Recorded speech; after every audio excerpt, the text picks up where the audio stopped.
Welcome to beautiful Navezgane County in Arizona, providing you with much-needed peace and quiet from the hustle and bustle of city life. With gorgeous green rolling hills, majestic mountains and lakes, and let's not forget those plentiful... Hello everyone, thank you very much for joining us today here at MindMineTV with Evin and Tatiana as we take on some 7 Days to Die, the survival horde crafting game. Da-da-dun. So with this, what we wanted to do was actually show you our kind of first official base in the game. We ended up diving into this a few months ago. We did several solo games, and then we finally decided, let's take this game to our stream on Twitch, which is at twitch.tv/MindMineTV. And we were like, this is awesome. We loved it, fell in love with this game. We started kind of, fumbling around with some of the elements of the game and finally found like what we consider kind of the perfect location right now for where we're at with the length of the game. And so we wanted to showcase off the area, why it seems to work so far for us, as well as what we've done with our base, and some of the things, at least initially, when starting out, some things that could really help you at least survive the first couple of horde nights. Now, we're not saying this is the end-all be-all by any means, because we're still exploring, we're still trying to upgrade everything, and we're still trying to get new skills, new tools, and new traps, and much, much more to incorporate and play around with. But at least just starting out, this seems to be a really good location. So, with all that said, let's dive in. Where we decided to set up is actually really convenient in a lot of different ways. First off, we're right by a river, which is really useful because, of course, you need water to survive, and having a water source so close by is really, really useful. Plus, as we'll show you later, you actually have some natural built-in defenses, which is also great. We also spawned in very close to a farm, which is, again, super useful because, of course, there's actually food that grows in the fields around the farm, and in this particular case, it's corn, which you can eat right up front, or you can cook it with water to get corn on the cob, and that actually gives you even more fullness. We were also right next to this suburban area where you can, of course, go into all of these homes and grab yourself some really useful things. There was also a hardware store that was right nearby, which also helped get us some of the tools that we needed as well. All right, now that we've shown you the area, we wanted to actually show you the base itself. So coming on up to it, it definitely looks very hodgepodge, but again, we're not trying to win any awards for this old house and, trying to transform it to anything else. We're not Ty Peddleton, so don't really care. Our main goal is survival here. So some of the initial things we've done is we've actually put 2 trenches around this base, around what used to be actually a house. As you can see, though, you can actually see new wood here now. Everything, of course, was like burnt out and very disheveled. So we cleaned it up. We reinforced the wood just in case any zombies do eventually get to this point. We want to make sure they have to work for it. So we reinforced this window area, as you can see there with the cursor, and we've put up metal and wood and everything else to try to defend, as that can be considered typically a weak point. Then we've also started reinforcing a lot of the wood that they might get to, especially if they're getting through the spikes here, they're eventually going to end up crawling. So we wanted to make sure that at least if a zombie was crawling, what would they hit? All right, then we need to reinforce that. And so we've reinforced, we've put a trench directly around the house or the base itself. And when they fall into it, they've then got to work their way back up to try to get to the house itself. Now, of course, what's nice, though, is that in these trenches, we do have those individual spikes. So as you can see here, for example, you can see those individual spikes. So we have some initially around the base, and then we actually have a second trench that goes around, which you're seeing right here as well. And so with this, what's really nice, So not only does it slow down the zombies so they're more manageable, but also what's nice is the fact that it slows them down so you don't suffer from lag. Because in this game, during Horde Nights, the more zombies you have, it's notorious that you're going to receive a lot more lag, especially for PC. So with that, we want to make sure we're not getting hit by that as well. So we have these trenches to slow them down. We have the spikes to do damage to them, hopefully break them down enough before they even make it to these grouping of spikes or these palisades. And with this second trench that we have out here, we made sure to dig that one so it's the deepest. And that way they really have to work to get to the upper spikes. Now, of course, they can do some digging into the ground itself. So we have to be mindful of that as we go. Because once they lose the ability to walk and they start crawling, they can start doing damage to the dirt itself. But hopefully it's slow enough where we can take them out and then just fill back in the dirt. As you can see here too, as they try to jump up to the second level here, this second layer of ground, we do have some barbed wire. Again, it's not doing much, but at least it's doing some damage to them, and it's slowing them down once again. So really overall, we just want to slow them down, do damage to them. If the spikes can kill them so we don't have to use up ammo, great. But at the same time, though, you know, if it does slow them down, at least it gives us a shot to maybe at least get in a headshot, and therefore just kind of insta-kill them, saving on a bit of ammo. And as you can see, the trenches go all the way to the back of the base as well here into the river. Now, the river is great, as Tatiana mentioned, because it's a water source, but also we actually had a Horde night where the zombies were coming from the back. And so what was really nice was that for them to get through the water, it's really slow. And so they slowly trudge through here, so we don't have to worry about them all hitting us at once. And we could kind of pick them off in the river here as well.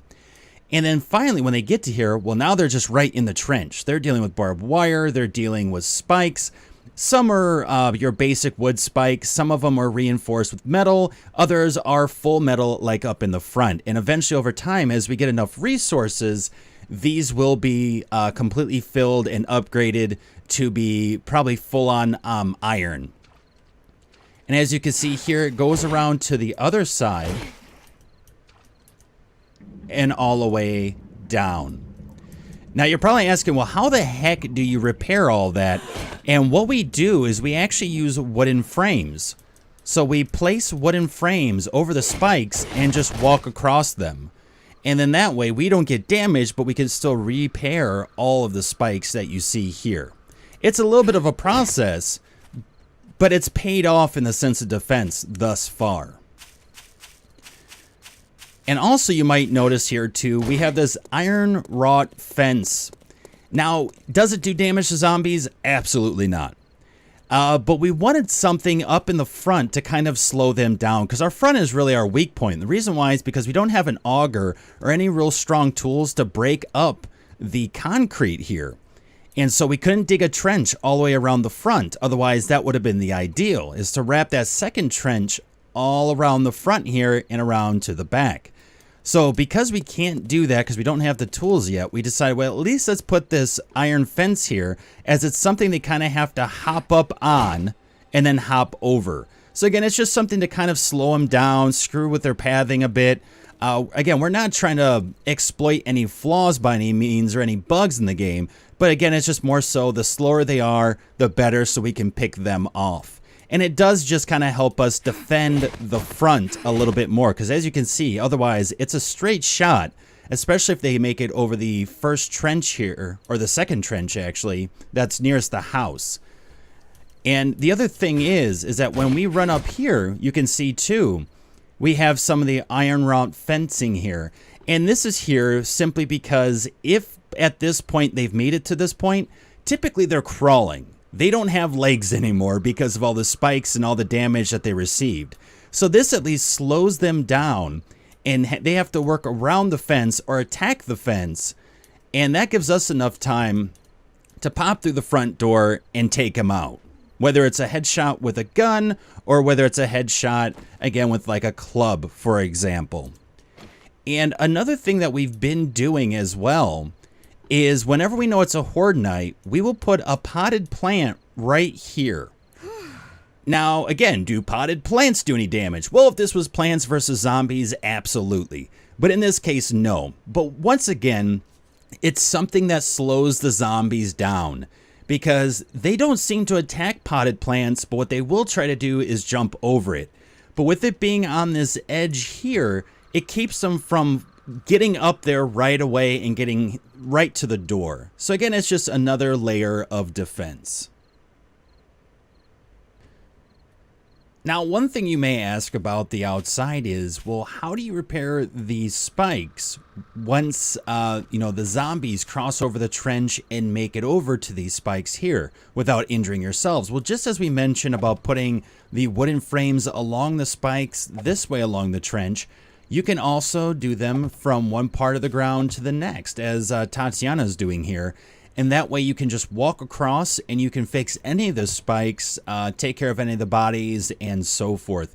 Now, of course, as you go deeper in, if they get any closer to the base, there will be some spikes that we will have to destroy and replace. But overall, that's not as bad, of course, as them killing you. And as you can see here, this is what happens if you're not careful and you don't have those wooden frames, is you end up spiking yourself. So you got to be careful of that, of course. But as long as you have wood frames, especially in this game, it can greatly assist you with getting out of a really sticky situation. Okay, now that you've seen the outside, let's go inside. We have a two-door system, just in case the zombies decide to get through the first door. We'll have another chance to stop them at the second door. And as Evin mentioned, potted plants are a great way to slow them down, so we have a few placed around the entryway just as a nice hello. We have our cooking fire right here because, fireplace. What's up? Needs a little repair, but that's okay. We have our wonderful kitchen here where we have all of our water stored, water for days. And our fridge where we keep our food. All nice and tidy right here. We also have our storage units and the legend for our storage units, which is really handy to find something really quickly. Now you can make some of these boxes and put symbols on them, and also these signs as well, but you do need a lot of other parts that we didn't have when we first started the storage unit. So this will definitely be upgraded as our base is upgraded. Down here we keep our forge. We have a nice hay bale to stop our descent into the deep, deep underground. And one of the reasons we have the forge down here is because fire and heat attract zombies. So by putting it underground, we help to mitigate some of that noise for them, if you will. Going upstairs, we have some more of these beautiful potted plants. Then we have this open, airy second floor. This is where we have our bedrolls, a second campfire, just in case something happens to the other one, and these wonderful balconies that we've set up with wood frames that we haven't yet filled in, because this really allows us a lot of flexibility when we have to defend our base. We can pick these wood frames up and put them somewhere else where we might need to get to really quickly. We can also put them as stopping barriers if there are any zombies as well. And we've created these, what I like to think of as balconies, on almost every side of the house. Certainly up at the front, so that we can have a nice clear view of all the zombies, all the trenches, all the different parts where they could come at us, and we can help stop them. The house also did come in with built-in balcony, and again, we've made some easy access holes in case we need to quickly attack any of the zombies that happen to get past the trenches and the spikes that we've set up.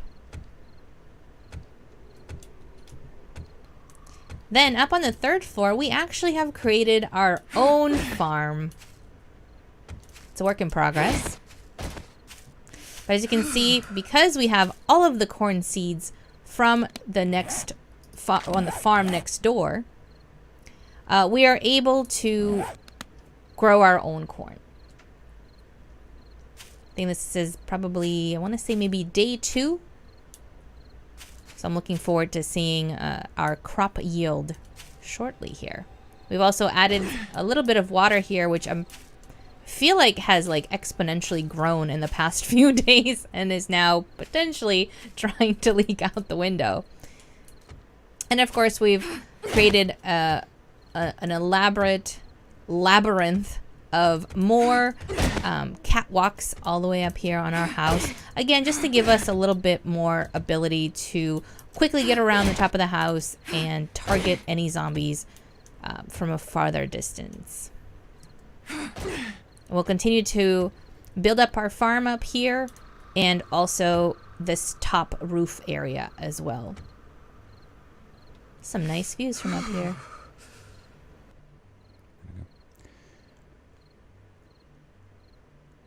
So as you can see thus far, we are currently surviving Navezgane County, Arizona.